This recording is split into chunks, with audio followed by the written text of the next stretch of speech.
La trame de l'histoire de Sega of America, c'est Sonic doit renverser Robotnik sur la planète Mobius. Mais est-ce que Sega of Japan est d'accord avec cette histoire canon ou pas? Nous savons déjà que Robotnik est Eggman, donc je vais déjà vous répondre aux questions suivantes. Est-ce que Sonic était marron à la base? Dans la version japonaise, est-ce qu'il vit sur Mobius? Non, et je m'en vais vous l'expliquer. Donc, ayant aucune connaissance en japonais, j'ai dû traduire ce qu'il y avait sur Sonic Retro. Donc, j'espère que je serai le plus fiable possible en te racontant l'histoire. Et là voici l'histoire canon de Sega of Japan. Accrochez-vous, ça va décoiffer.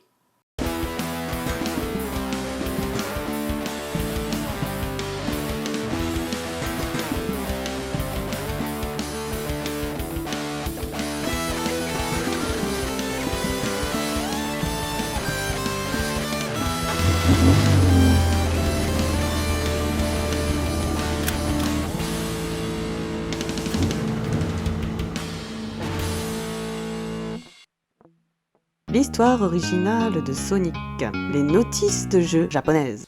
Il existe une île se déplaçant d'elle-même et non visible sur la carte, du nom de South Island. Il paraît qu'elle se déplace grâce à ses gemmes spéciaux, les fameuses Chaos Emerald. Les fameuses Chaos Emerald ayant un grand pouvoir, le docteur Eggman veut mettre la main dessus, car il veut dominer le monde. Pour dominer le monde, il enferme les animaux dans des robots afin de produire de l'énergie pour faire fonctionner ces robots. Sonic, apprenant encore, même si c'est Sonic 1, c'est encore, apprenant encore une fois que le génie fou va faire ses méfaits, il décide donc d'aller à sa poursuite. Et lui, il rigole, il fait « Ha ha ha, j'ai enfermé tous tes amis, les animaux, dans des robots. Maintenant, tout le monde est ton ennemi. Toute l'île est ton ennemi. Qu'est-ce que tu vas faire ?» Voilà. Et il rigole, il rigole. Du coup, Sonic, qu'est-ce qu'il va faire? Il va libérer les animaux de l'île tout en récupérant les Chaos Emeralds. Non. Certains utilisent l'énergie solaire, certains utilisent l'énergie nucléaire, lui, il utilise des animaux. Il est pas très vegan, ce Eggman. Avant de te présenter la fameuse histoire qui dit « Est-ce que Sonic est marron ou pas ?» je vais quand même faire la suite avec Sonic 2, histoire que tu sois pas trop paumé dans l'histoire, hein. D'accord?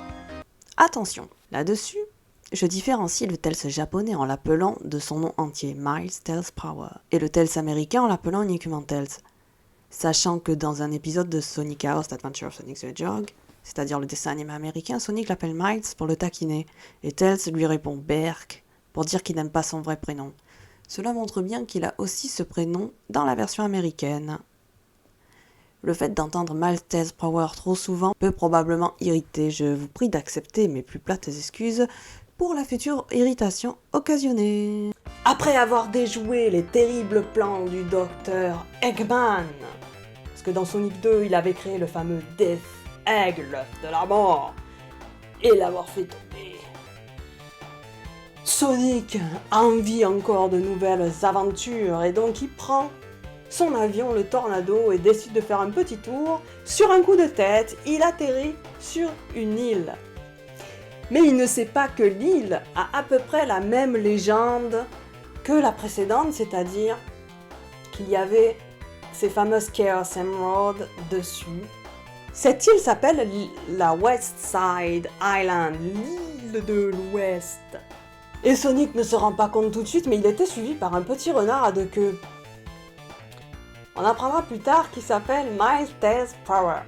Et il le suivait, et puis à un moment donné, il se perd de vue, si j'ai bien compris la chose.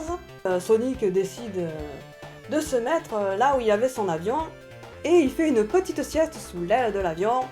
Miles Tails Power, étant un génie en informatique et en mécanique, a donc repéré l'avion. Il s'est dit « Waouh, mais à qui c'est cet avion ?»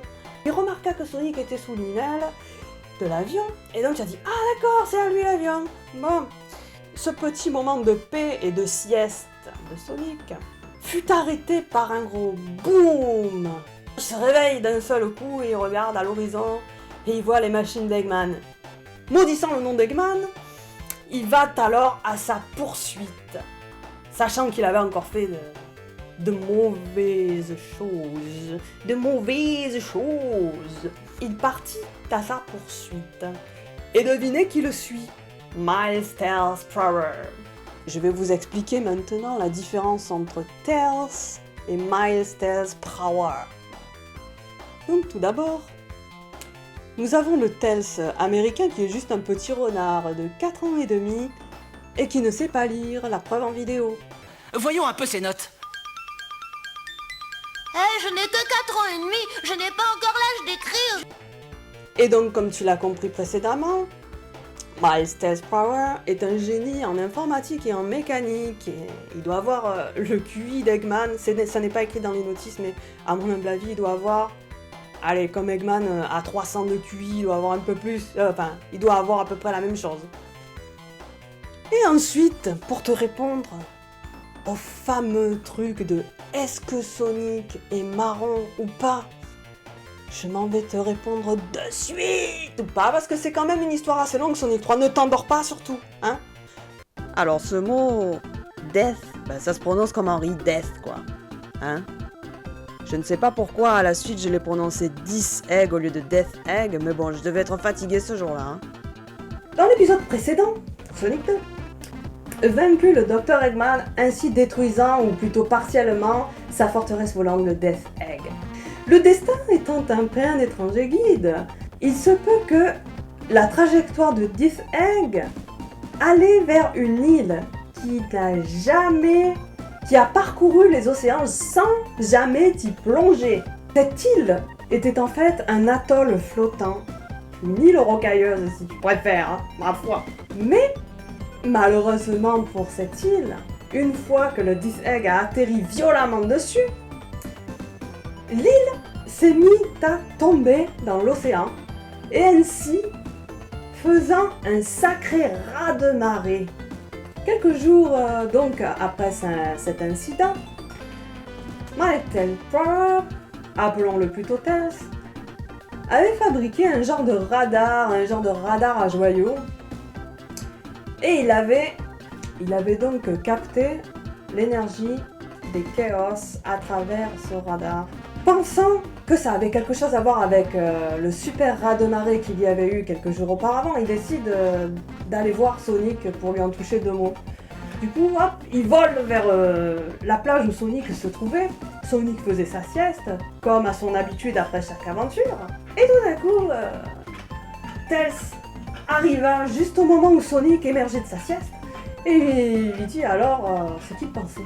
Du coup, Sonic regarda vers le rivage et il vit un anneau bizarre avec des inscriptions anciennes dessus. Mon précieux! Il se mit à repenser à une légende qu'il avait entendue il y a très longtemps, au sujet d'une civilisation antique qui a vécu sur une île en créant une société de paix et d'harmonie. Les gens qui vivaient à l'intérieur attribuaient leur grande prospérité à la pierre du pouvoir, un joyau sacré dont l'énergie les guidait. Et un jour, comme souvent vont ces histoires, une secte de sages ont décidé qu'ils voulaient prendre le pouvoir de la pierre pour leur propre gain égoïste et ont essayé de se saisir de l'énergie. Malheureusement, ils étaient incapables de contrôler cette énergie. Qu'est-ce qui s'est passé alors? Leur folie a fait disparaître la grande civilisation en un clin d'œil. Leur mode de vie oublié avec le temps. Les dieux ont pris le terrain, l'ont reconstruit et l'ont envoyé avec la pierre, la fameuse Master Emerald, dans le ciel.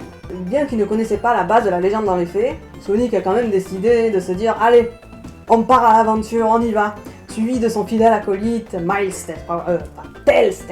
Cette légende était en fait la légende de Angel Island, l'île de l'ange.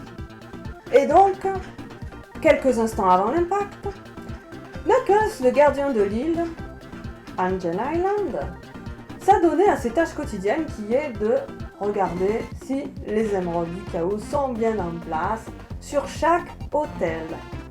Il y en avait 7. Sur chaque 7 hôtels. Mais tout à coup, alors qu'il était en train de vérifier un hôtel, l'émeraude se mit à briller bizarrement. Elle a scintillé. Il y a tout qui a volé, paf, Knuckles s'est assommé avec tout ce qui passait. Et quelques minutes plus tard, il se réveilla, il dit « Qu'est-ce qui s'est passé et tout ?» Il vérifia les autres hôtels, ils étaient dans le même état. Knuckles se réveille un peu de son choc, de son étourdissement dû à tout ce qui lui était tombé sur la tête. Et il voit à l'horizon quelque chose, un genre d'œuf géant. Il se dit alors tiens, ce serait pas l'œuf du légendaire dragon ça? Allez voir ce qui s'est passé, un peu dans l'étourdissement comme ça, hop, un homme oviforme s'approche de lui et il lui dit oui bonjour, alors je suis un scientifique, en fait je suis venu sur cette île afin d'étudier cet œuf géant qui est atterri sur ton île. Et il continue un petit peu son mensonge en lui disant que Sonic était là pour lui voler les émeraudes du chaos. Furieux, le gardien s'en alla, et c'est alors qu'Eggman se mit à rire de son mensonge. Le pauvre Knuckles, il a été dupé, que le gardien aura récupéré à sa place. Hein. Il va tout faire pour récupérer aussi les émeraudes du chaos. Les 7 émeraudes du chaos. Revenons à Sonic et Tails. Ni une ni deux. Sonic et Tails décident donc de partir à l'aventure sur cette fameuse île pour savoir ce qui s'y passe. Ils se demandaient si Eggman n'était pas derrière tout ça. Sonic ne put s'empêcher de montrer son super pouvoir grâce aux 7 émeraudes qu'il avait récupérées dans l'épisode précédent sur l'île de Westside. Et donc il se transforme en Super Sonic jaune. Et donc il courait entre l'île et l'avion, tranquille. Ils arrivèrent sur l'île, il court sur l'île, il continue à courir sur l'île et il fut interrompu par un sacré coup de poing dans la tête que Knuckles lui a mis, qui l'assomma et il se retransforma en sa vraie couleur bleue naturelle. Toute cette histoire pour ça, voilà. Maintenant vous avez la réponse que Sonic était bleu au Japon. Sonic a repéré à qui appartenait ce point, un échidné rouge. Knuckles a pris les émeraudes avec lui et il s'en va. Voilà. Quand Eggman a appris l'apparition de Sonic, il se mit à rire car il avait tout prévu et tu connais la suite de l'histoire, les robots, les machins, les trucs. Voilà.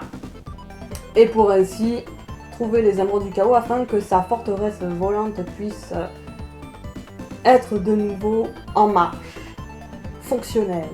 La scène est à nouveau mise en place. C'est à partir de là, Sonic commence sa nouvelle aventure. Voilà, donc vous avez une grande partie de la réponse. Donc, Sonic n'était pas marron, il était bien bleu au Japon. Voyez-vous. Alors, c'est qui la plus forte?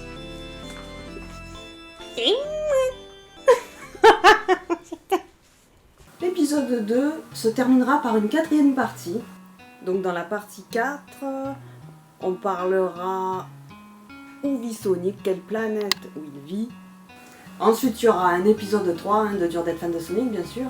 Et dans l'épisode 3, nous parlerons de la période après la Dreamcast, enfin Dreamcast et après, jusqu'à nos jours. Et ensuite j'arrêterai un petit peu avec Sonic parce que ça me saoule et que je traîne trop en longue avec. Il y aura quelques dessins animés de mon enfance par exemple. Bon, j'espère que l'épisode vous aura plu malgré quelques petits cacafouillis, hein, n'est-ce pas? Et aussi du fait d'avoir attendu 3 mois avant de pondre la suite, étant donné que je ne suis plus chez moi, j'ai déménagé, le décor a changé. Voilà, c'est magnifique.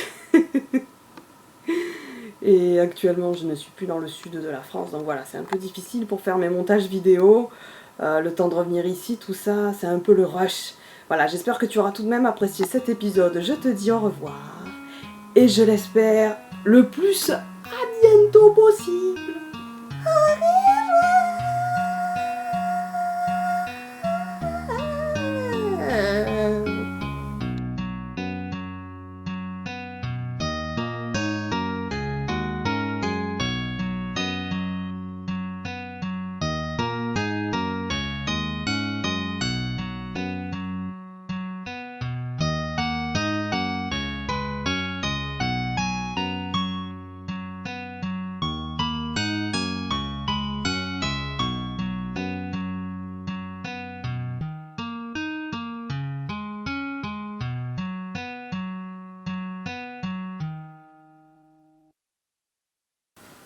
Voilà.